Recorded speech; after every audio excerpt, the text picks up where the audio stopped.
In the modern world, imagination has been exiled. It lingers like a ghost in the corners of our collective mind, dismissed as fantasy, as decoration, as the province of children and poets, not something real or practical. Yet once, it was the heartbeat of our species. Once, imagination guided our ancestors through darkness, through wilderness, through the great mystery of existence. Now, it has been replaced by noise, the constant chatter of media, advertising, and information that never rests.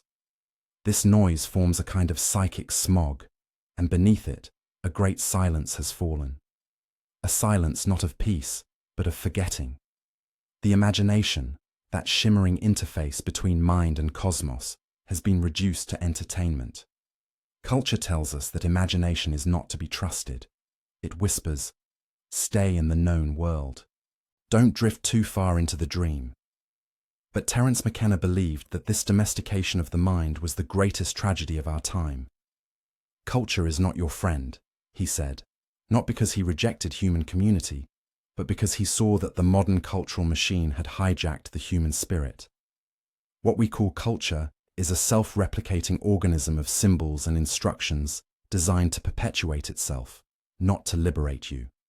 It teaches you how to behave, what to desire, what to fear, and most dangerously, it teaches you what is real and what is not. The moment you accept its definitions, you begin to live inside a cage that you can no longer see. You become fluent in its language, fluent in its limitations. You forget that imagination is not an escape from reality. It is the generator of it. Every skyscraper, every religion, every scientific theory was once a flicker of imagination in someone's mind. The entire human story is written in the ink of imagination, yet we treat it as a toy. Modernity has replaced the inner visionary with the consumer. We scroll endlessly, mesmerized by images manufactured by others, never realizing that our own imaginal faculty is the true cinema of creation. The human soul has outsourced its dreaming to corporations and algorithms. They dream for us, and we pay them to do it. But behind that endless digital storm, a deeper stillness waits. There is something ancient and luminous in us, something that remembers how to see without eyes, how to listen without ears, how to speak in the language of symbols. This is the imagination as the ancients knew it, the portal through which the mind communes with the cosmos. In tribal cultures, to imagine was to see, to contact spirits, ancestors, the intelligence of nature itself. The imagination was not fantasy, it was navigation. To dream was to participate in the unfolding of the world. But when the scientific age arrived, we began to value only what could be measured. The map replaced the territory, the model replaced the mystery, and imagination became superstition. In our hunger for certainty, we amputated wonder. McKenna saw this as a kind of psychic lobotomy, a splitting of the human from its own source. He believed that imagination was not an ornament of consciousness, but its very foundation. Without imagination, the world becomes sterile, mechanical, and dead. With it, the cosmos is alive again, shimmering with meaning, pregnant with possibility.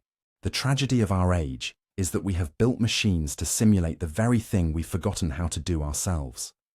Artificial intelligence, virtual realities, digital worlds, these are mirrors of our lost capacity to dream awake. The irony is painful.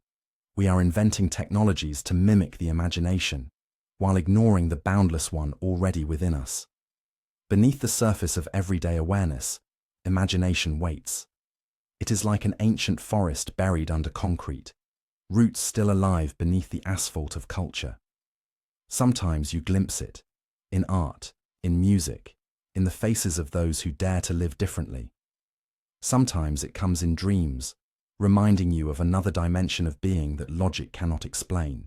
It is patient, this forgotten power, but it is not indifferent. It calls to us through symbols, through beauty, through the quiet intuition that says there is more to reality than what we've been told. If you listen closely, the silence beneath the noise is not empty. It is full of signals.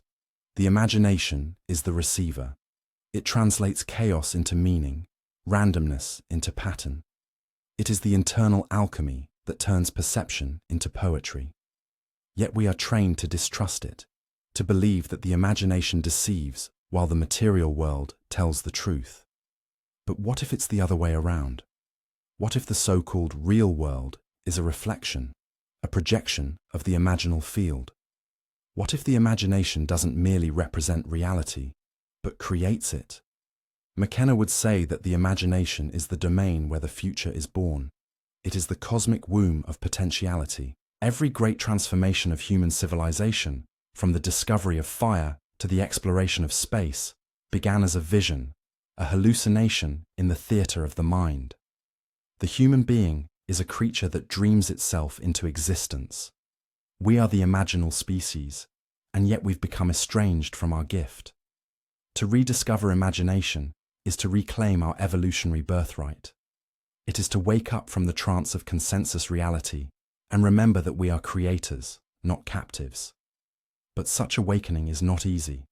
It demands courage, the courage to look within, to dismantle the internalized machinery of culture that tells you imagination is useless.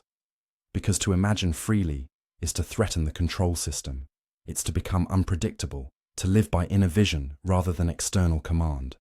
The imagination liberates because it cannot be owned. It's the wild territory of consciousness that no institution can fence. And that is why culture fears it, because imagination is freedom in its purest form. There is a silence beneath the noise, and in that silence, the imagination breathes, waiting for us to remember. When we do, the walls of culture begin to dissolve, and the vast interior landscape of mind reveals itself again. Infinite, radiant, alive. The forgotten power is not gone. It is only sleeping, dreaming through us, waiting for the moment we dare to dream with it once more. Before there were machines, before cities, before even words, there was the imagination. It was not a metaphor or an ornament of consciousness. It was the very instrument through which reality unfolded. The imagination was the first technology, the oldest tool of the human soul. It did not require metal or code or electricity, only awareness. It was through this invisible instrument that the species learned to translate chaos into order, to shape the raw data of existence into meaning. Fire, language, myth, these were all born from the same source, the capacity to envision what is not yet real and to make it so. To imagine is to reach into the quantum foam of possibility and draw something out of nothing. The imagination is not a trick of the brain. It is the creative act of the cosmos operating through the human mind. Terence McKenna called this the technology of the soul, a phrase that seems paradoxical only to a world that believes the soul to be obsolete. But for the ancients, there was nothing more practical, nothing more essential than the capacity to dream. Through imagination they healed, they hunted, they spoke with the unseen, they constructed meaning from mystery.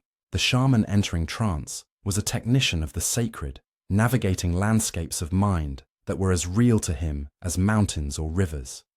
His visions were not hallucinations, they were blueprints for survival, messages from the deeper intelligence of nature. And what we call myth today were once precise instructions for aligning the human with the rhythm of the cosmos. The imagination was a navigation device for the soul, mapping the unseen architecture of reality. The modern world has forgotten this. We think of technology as external, something you hold in your hand or plug into a wall. But the imagination is the original interface, the motherboard of consciousness itself. Through it, we shape probability. Through it, we commune with what McKenna called the other, that vast oceanic intelligence that speaks through dreams, art, and psychedelic revelation. The imagination, in this sense, is not a mere human faculty, but a planetary one. It is Gaia dreaming through us, experimenting with form, self-reflecting through our minds. And when we forget the sacredness of imagination, we disrupt that feedback loop between the human and the divine. We become disconnected from the source code of our own becoming. The tragedy of modern civilization is that it replaced the imagination with simulation. We no longer dream. We consume the dreams of others. We are surrounded by images, but they are hollow, synthetic, prefabricated by marketing departments that understand only the mechanics of attention, not the mysteries of meaning. Our ancient technology has been hijacked, our imagination outsourced to a machine that sells us back diluted versions of our own creative potential. McKenna warned that this was not progress, but paralysis. A species that cannot imagine freely is a species that cannot evolve. For evolution is not merely biological, it is cognitive, psychological, spiritual. The imagination is the evolutionary engine, the field where mutation of thought occurs. Every leap forward in consciousness has been preceded by a mutation of the imagination. When the first human painted a bison on a cave wall, they weren't documenting, they were invoking. They were saying to the universe, I can dream this, therefore it exists. That gesture, that moment of imaginal creation, was the beginning of art, of language, of civilization. It was the moment consciousness recognized its power to shape reality. The imagination, then, is not decorative. It is the foundation of world-making itself. Everything around you, your room, your city, the architecture of the global economy, was once pure imagination. Thought crystallized into matter. Vision condensed into structure. We live in a museum of imaginations made solid. And yet, we forget the origin, mistaking the artifact for the artist, the echo for the song. McKenna saw the psychedelic experience as a way to reboot the ancient operating system of the soul. Psychedelics, he said, dissolve boundaries, allowing the imagination to run at full capacity again, unshackled by the narrow filters of cultural conditioning. What one experiences in those states is not fantasy, but direct contact with the imaginal field, the raw creative substrate from which form arises. In those visions, one remembers that the imagination is not inside the mind. The mind is inside the imagination. Consciousness itself floats within a vast ocean of imaginal possibility. The task of the human being is to learn to swim again, to become a navigator of inner space. But we fear that. We are conditioned to mistrust what cannot be measured. The scientific mind calls imagination subjective, meaning untrue.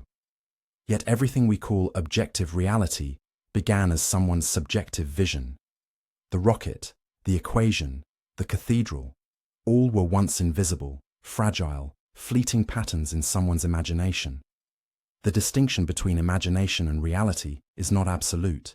It is a phase boundary, like water turning to vapor. Cross that threshold, and dreams condense into atoms.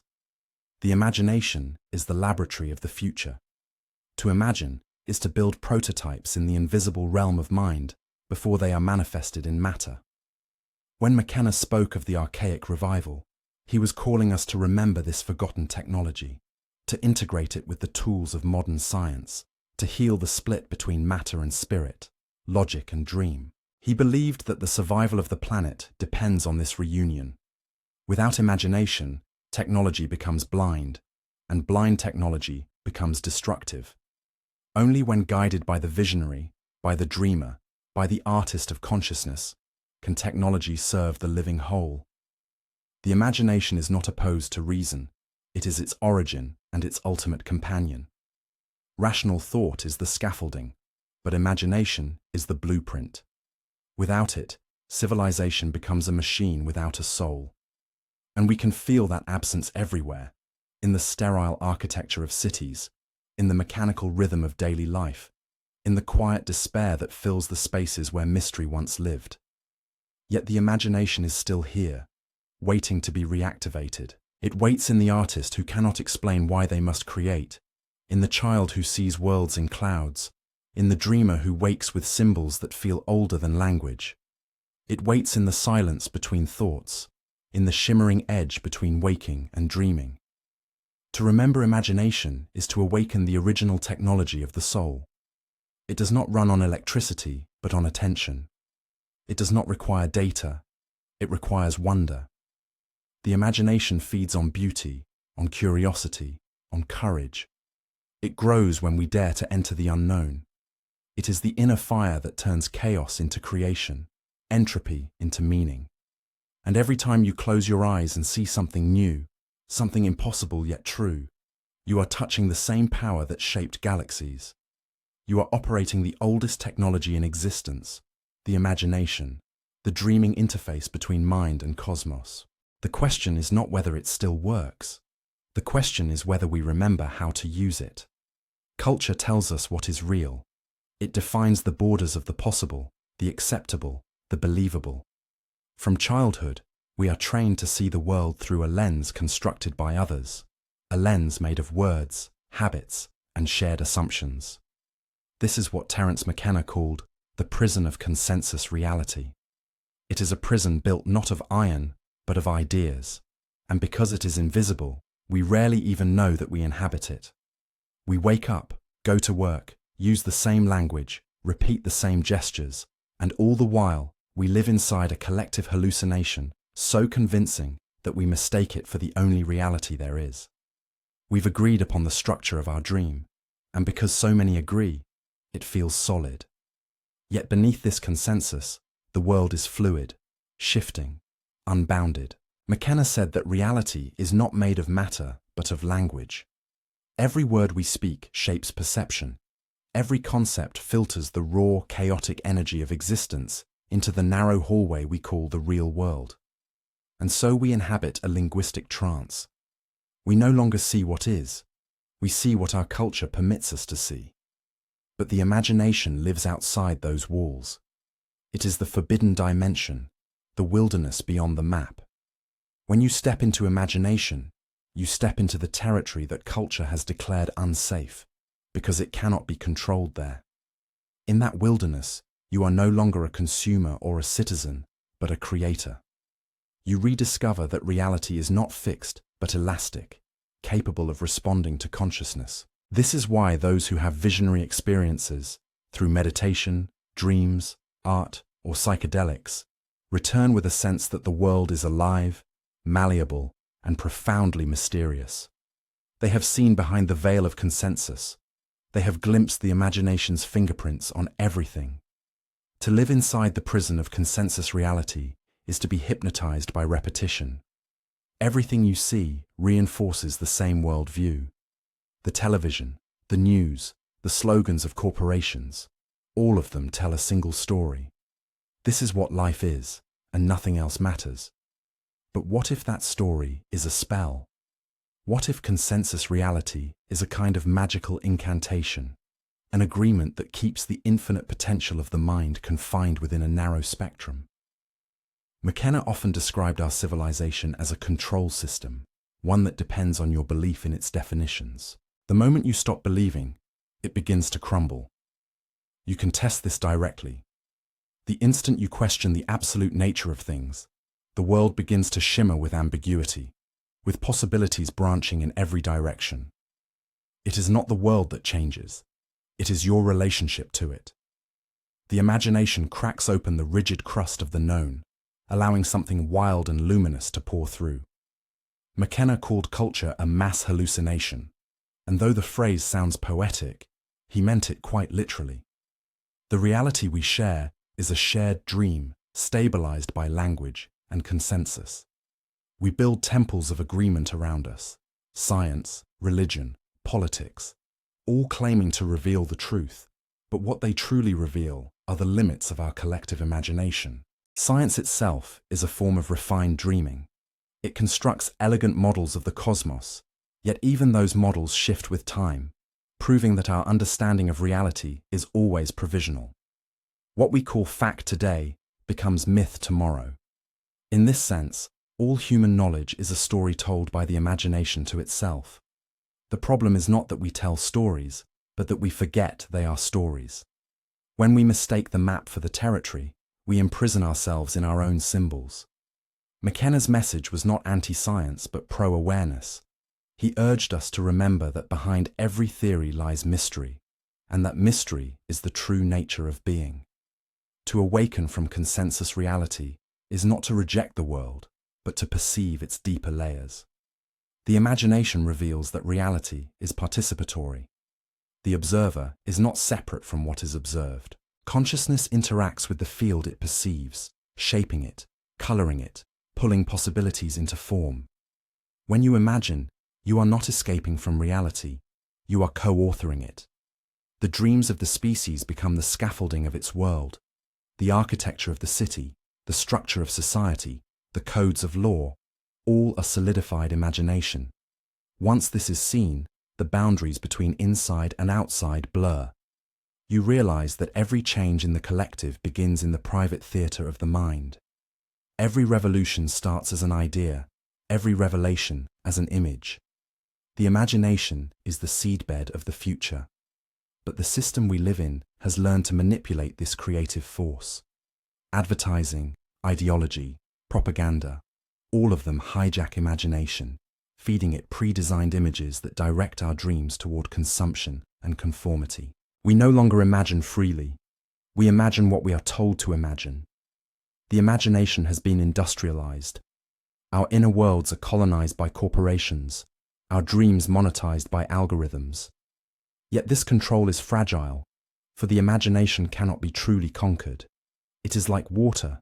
It flows around every structure. It seeps through every wall. The more you suppress it, the stronger its underground current becomes. In times of crisis, it bursts forth in art, rebellion, and spiritual awakening. When the official story collapses, imagination reclaims its throne. McKenna saw this as both an individual and collective process. The end of history, he suggested, might not be a catastrophe, but a transformation, a moment when the rigid structures of consensus dissolve and the imaginal nature of reality becomes undeniable. He spoke of time waves, of the acceleration of novelty, of the universe itself converging toward a singularity of imagination, a point where what we think becomes instantly manifest. Whether you interpret that literally or metaphorically, the message remains the same. The imagination is waking up, and the control systems that depend on our sleep are trembling. To awaken from consensus is not comfortable. It requires you to face the uncertainty beneath all certainty. You begin to see that the ground beneath your beliefs is made of mist, and that can be terrifying. Most people cling to the familiar dream, even if it is a nightmare, because waking up means taking responsibility for creation itself. Yet to awaken is also liberation. You realize that you were never merely a pawn in history. You are a participant in a vast, unfolding cosmic experiment. The imagination is the instrument through which the universe evolves its own awareness. Each thought, each image, each act of creative vision is a pulse in that evolution. When you begin to live from imagination rather than from habit, the world becomes alive again. Colors intensify, coincidences multiply. The boundaries between self and nature blur into dialogue. You realize that the forest is listening, that the stars are in conversation with your thoughts, that the universe is responsive, playful, aware. This is not delusion, but the restoration of a deeper mode of perception that our ancestors knew well. They understood that imagination and reality interpenetrate, that the visible world is the shadow of the invisible one. When you see through the eyes of imagination, you do not escape the world, you deepen it. McKenna's call was simple. To free the imagination is to free the species. The control system cannot survive once people rediscover that reality is a process of participation, not obedience. The artists, the mystics, the dreamers, they are not escapists, but evolutionary pioneers. They remind us that the world is still becoming, that it is unfinished, alive, and waiting for our vision. Each act of true imagination sends ripples through the field of being. Each time you dare to see differently, the collective dream adjusts its shape. The prison of consensus begins to dissolve not through revolution or violence, but through revelation, through millions of minds remembering their power to imagine. So the question becomes, what happens when enough people awaken from the mass hallucination? What happens when we no longer outsource our dreaming to culture, but reclaim it as our birthright? Perhaps then the walls of the prison will fade, revealing not a cage, but an open horizon. The imagination will no longer be a forbidden garden, but the ground of our daily life. And in that awakening, the world will not end. It will begin again, not as a machine of control, but as a living artwork. Because the imagination is not only the way out, it is the way in. It is the forgotten key to the mystery we have been living inside all along. The phrase archaic revival was Terence McKenna's way of describing a return to the ancient roots of consciousness, not a step backward into superstition, but a spiral forward into a deeper remembering. The archaic mind did not see itself as separate from the world. It lived in dialogue with the forest, the wind, the stars, and the invisible forces that shimmered beneath all appearances. It saw imagination not as illusion, but as the organ of communion with the cosmos. The modern world, by contrast, has replaced communion with consumption, meaning with information. We have mistaken progress for growth and speed for evolution.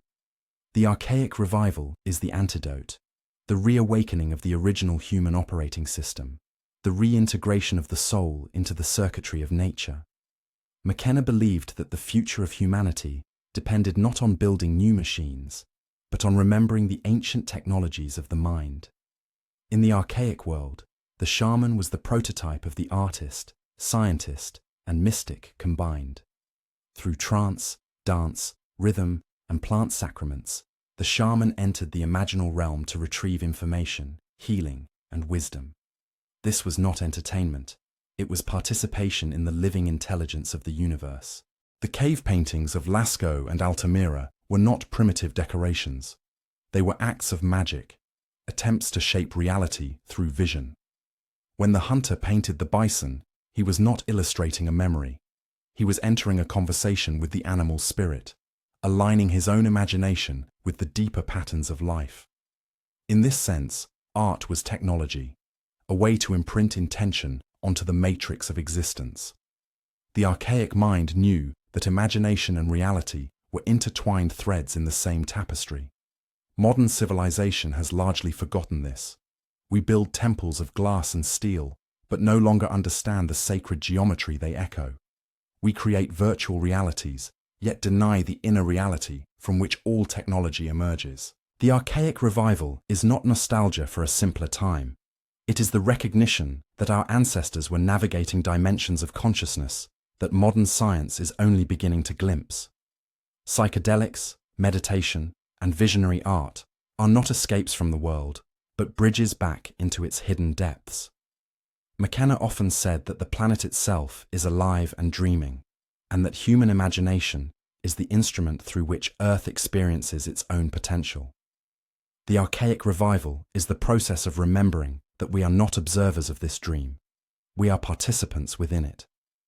When McKenna spoke of returning to the archaic, he meant returning to direct experience. Modernity has built a buffer between the self and reality. We live through screens, through symbols, through the mediation of authority. We trust data more than intuition, experts more than our own senses. But the archaic consciousness knew no such separation. To feel was to know. To see a vision was to touch truth. The revival begins when we step out of second-hand experience and reclaim the authority of the inner voice. It happens when we turn away from passive consumption and engage with the mystery directly, through silence, through art, through nature, through the exploration of altered states that reveal the vast intelligence pulsing through all things. This return to the archaic does not mean abandoning reason or science. It means healing the rift between reason and imagination, between matter and spirit. The shamanic mind was both rational and poetic, both pragmatic and visionary. It could heal a wound and also interpret a dream. McKenna's vision was of a civilization that integrates these polarities, a future science guided by the imagination, a technology rooted in empathy. He imagined a world where consciousness and cosmos are seen as mirrors, where invention is not conquest, but collaboration with the creative flow of nature. The archaic revival, in this sense, is not regression, but reconciliation. It is the fusion of ancient wisdom and modern awareness into a new synthesis, a planetary consciousness aware of itself. In the archaic world, Ritual was the interface between imagination and reality. Every dance, every chant, every painted mask was a code, a symbolic technology that allowed the tribe to tune itself to the rhythms of the earth. We have replaced ritual with routine, but the hunger for transcendence has never died. It leaks through in art, in music, in the collective yearning for meaning that drives even our most secular pursuits. The popularity of psychedelics, meditation, and shamanic practices in modern times is not a trend. It is the collective psyche attempting to heal itself. The archaic revival is the return of the repressed imagination. It is Gaia herself pushing through the cracks of the industrial mind, whispering, "Remember." McKenna saw the psychedelic experience as the key to this revival because it reawakens the primary language of the imagination, a visual, synesthetic communication that precedes words. Under its influence, one perceives that the world is made not of matter, but of patterns of meaning, that consciousness is woven into the fabric of existence. The hallucinations are not random, they are the alphabet of a deeper syntax, the syntax of being. The ancient peoples knew this, even if they lacked the vocabulary of neuroscience to describe it. They spoke of spirits, of deities, of cosmic serpents, and singing plants. These were metaphors for the same phenomena, encounters with the creative intelligence that animates the universe. The archaic revival is our rediscovery of that language. To live in the archaic way today is not to retreat into the jungle or abandon modern life. It is to bring the sacred imagination into the heart of the modern world.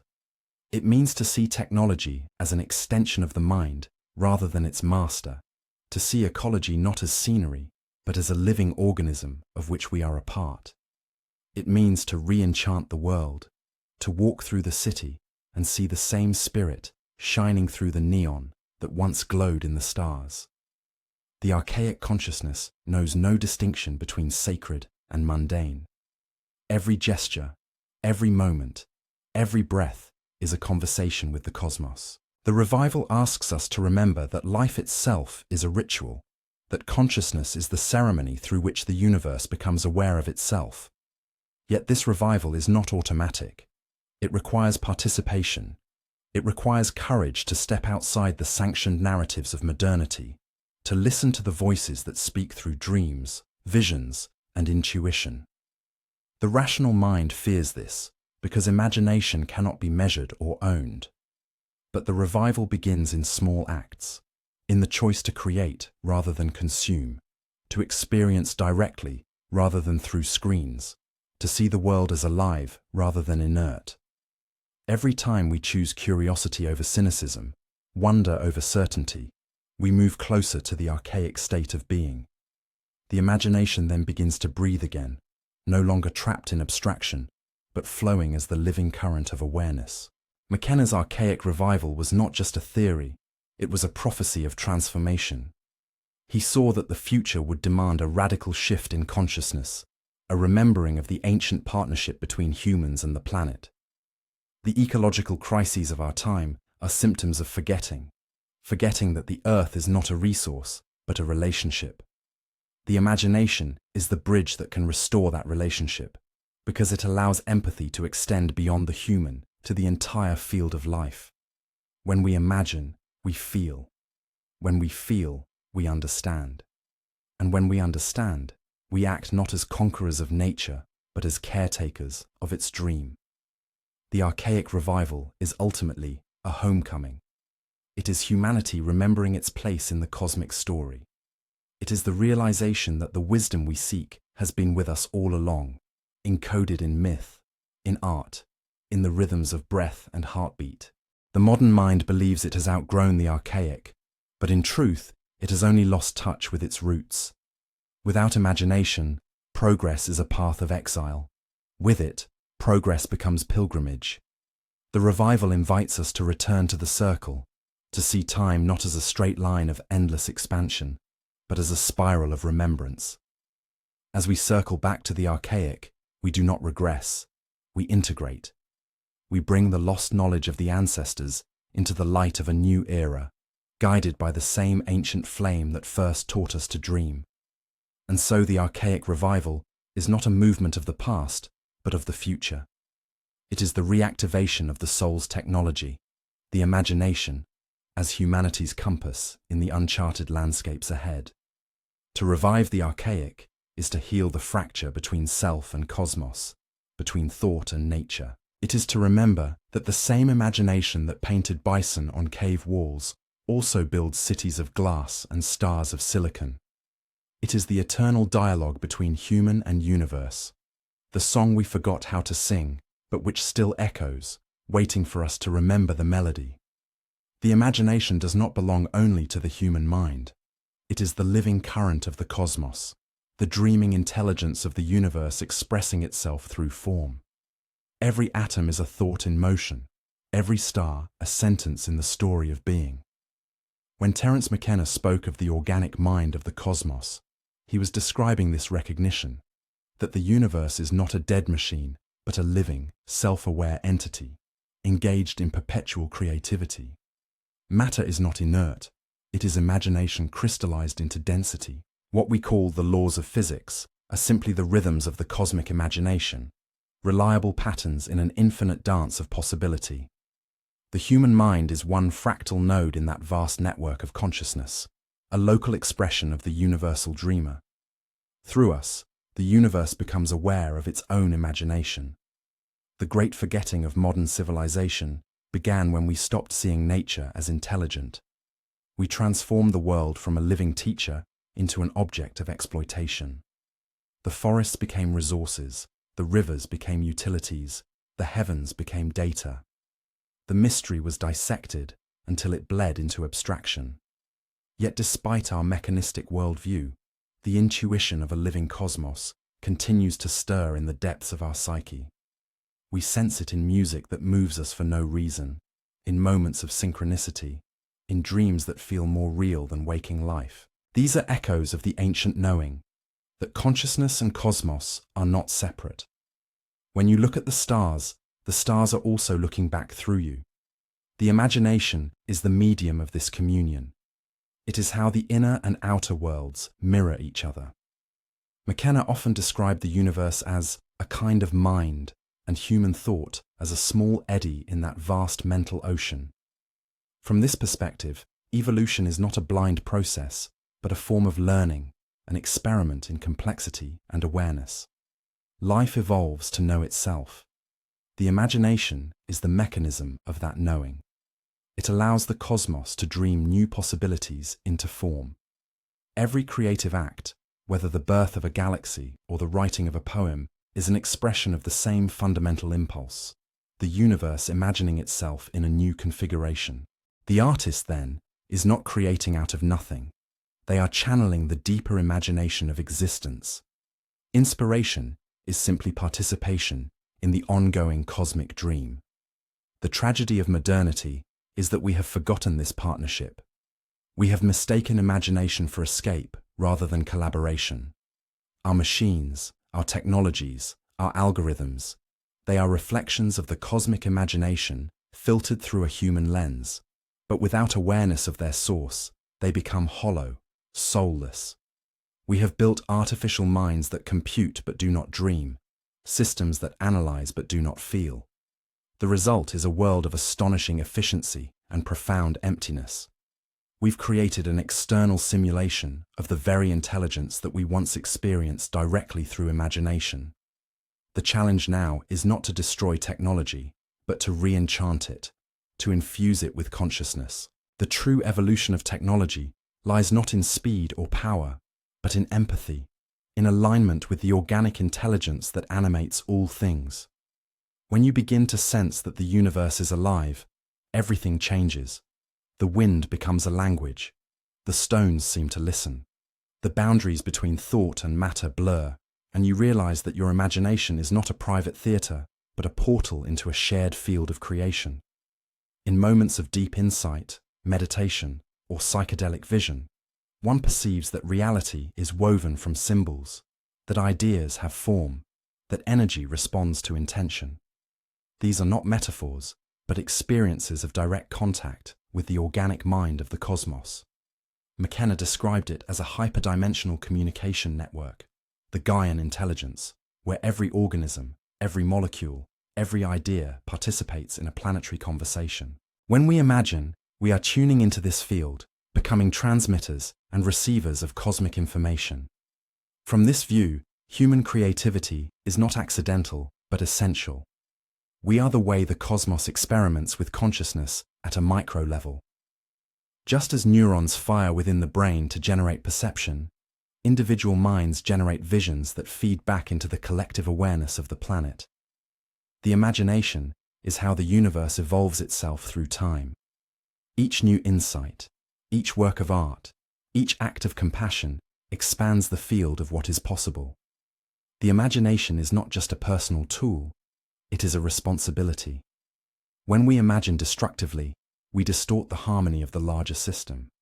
When we imagine beautifully, we align ourselves with the creative intelligence of nature. This is why McKenna saw art, poetry, and psychedelics not as luxuries, but as sacred duties. They remind the species of its role as co-creator.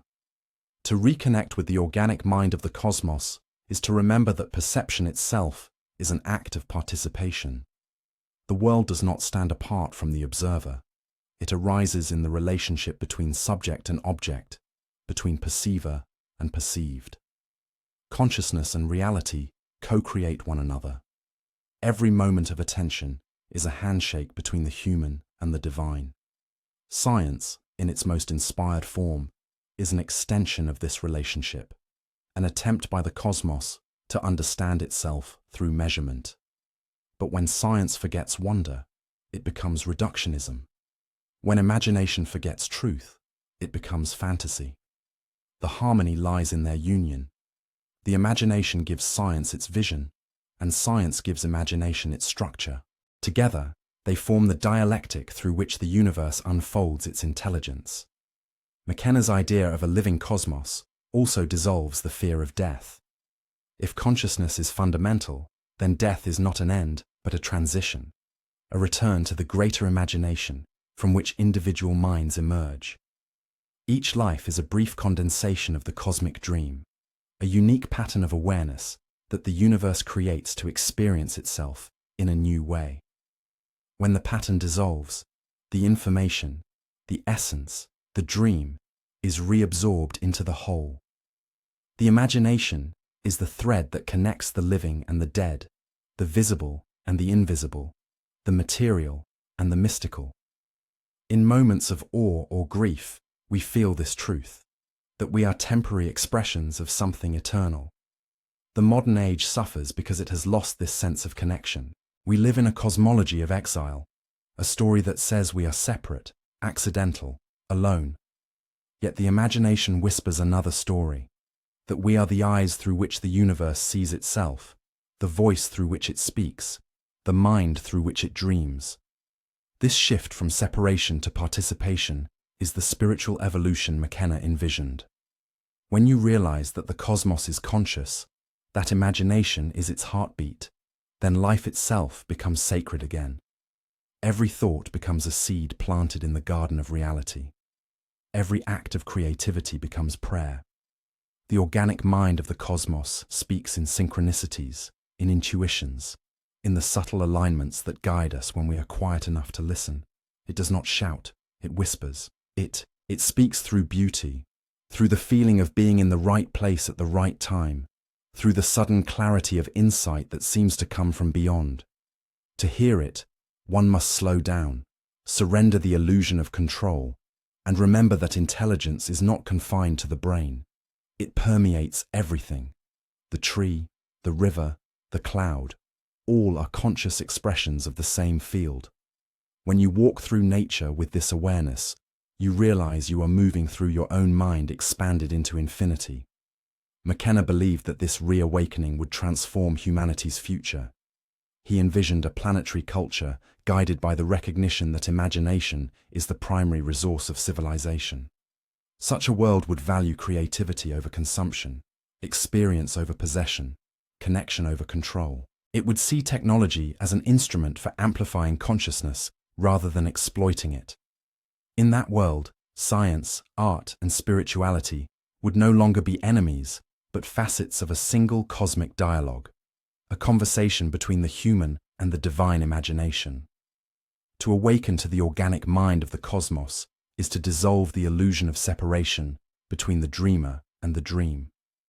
The imagination is not something we have, it is something we are.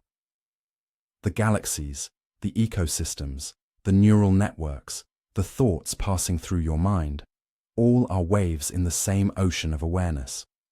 To realize this is to be liberated from the fear that drives modern existence.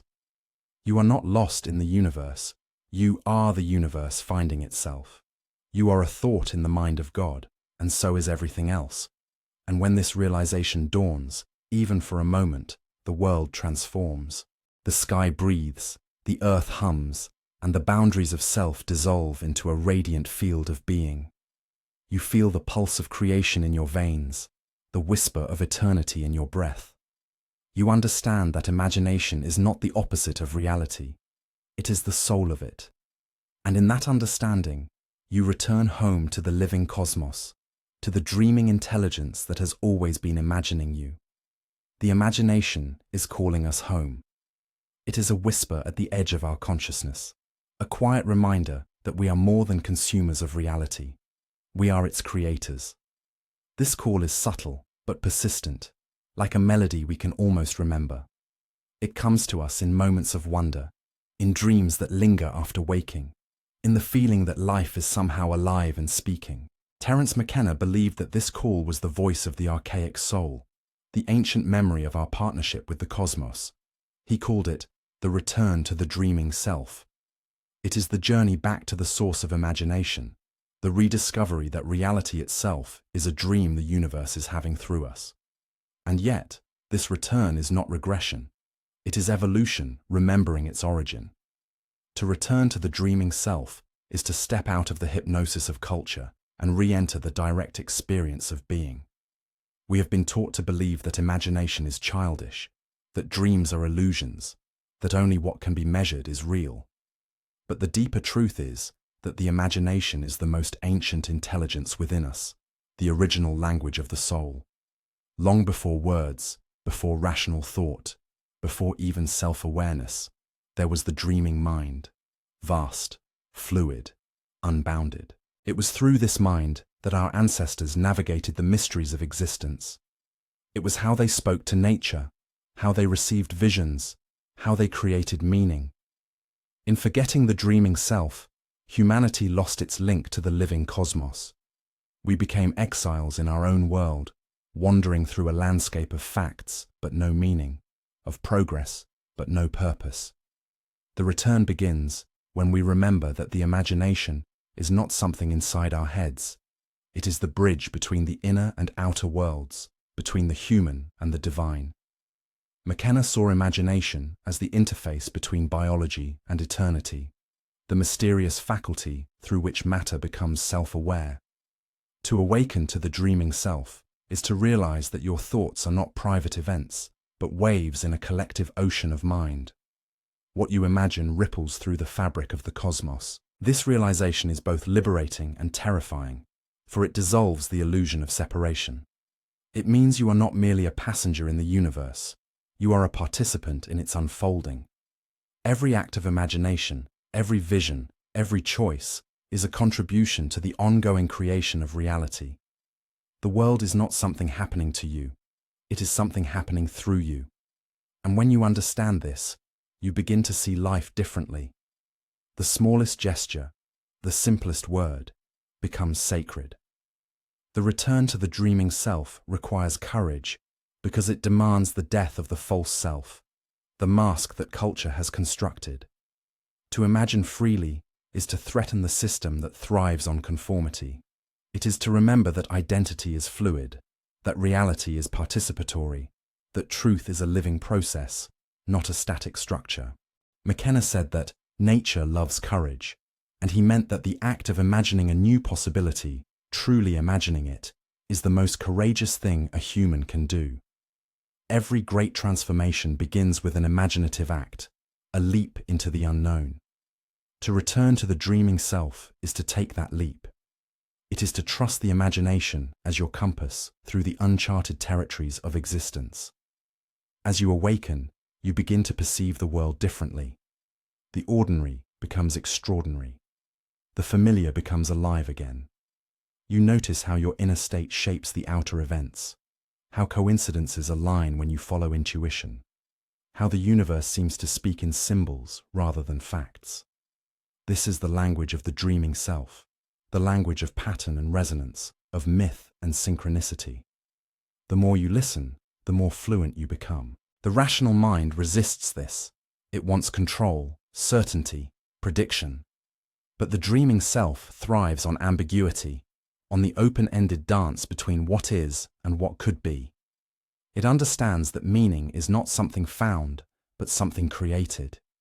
To live in this way is to see the world as a living text, a book being written by your own imagination in collaboration with the cosmos. The return is not an escape from reality, it is an expansion of it. The dreaming self does not reject the material world, but re-enchants it. It sees the sacred within the ordinary, the eternal within the transient. A leaf becomes a fractal poem, a storm, a conversation between elements, a human life, a spark of divine curiosity. To live as the dreaming self is to inhabit the world as art, to recognize that existence itself is aesthetic, not utilitarian. The universe creates for the sake of beauty, not necessity. This is why flowers bloom without reason, why galaxies spiral in elegance, why consciousness explores the infinite simply because it can.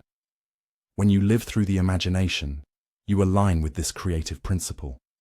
You become not a spectator, but an artist of being. McKenna envisioned this awakening not just as a personal revelation, but as a collective metamorphosis. The species, he said, is in a process of birth, the birth of a planetary consciousness, a global dreaming mind reuniting with its source. The chaos of the modern world is not the end of the story. It is the contraction before emergence. The crises of environment, technology, and meaning are symptoms of an old paradigm dissolving. Beneath the surface, the imagination of humanity is reorganizing itself, remembering its cosmic purpose. The archaic revival, the psychedelic renaissance, the surge of global interconnectedness, all of these are signs that the dreaming self of the species is awakening. We are beginning to remember that we are the imagination of the earth, and that our future depends on how we dream. To return to the dreaming self is also to surrender control. The imagination cannot be commanded, it must be courted. It responds to openness, to play, to wonder. The more we force it, the more it withdraws. The secret is to listen, to allow the imagination to show you rather than to impose your will upon it. In meditation, in art, in love, in silence, the dreaming self begins to speak. It speaks through images, through feelings, through the subtle sense of alignment when you are living in harmony with your own myth. Each person carries a unique fragment of the cosmic dream, a thread of imagination that only they can weave. To honor that thread is to fulfill your role in the larger tapestry. The tragedy of modern life is that we are trained to imitate rather than to imagine, to follow scripts rather than to write them. But the return to the dreaming self restores authorship.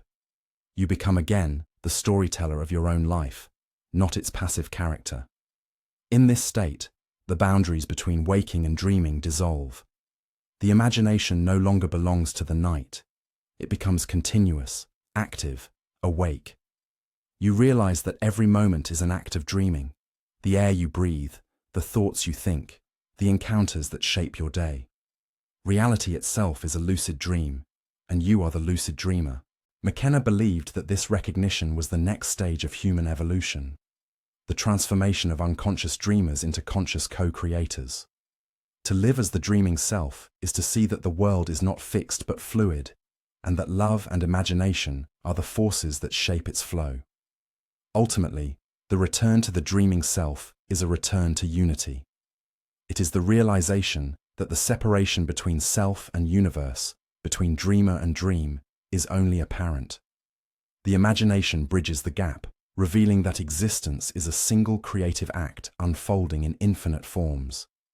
When this truth dawns, the fear of death dissolves, for you understand that what you are cannot end, it can only transform.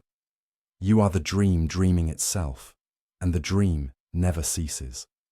This realization brings not detachment, but deeper compassion, because you see yourself in all beings. You feel the pulse of the same imagination in every creature, every star, every atom. Life becomes a sacred dialogue, and love becomes its grammar. The forgotten power hidden inside your imagination is not a metaphor. It is the essence of who you are.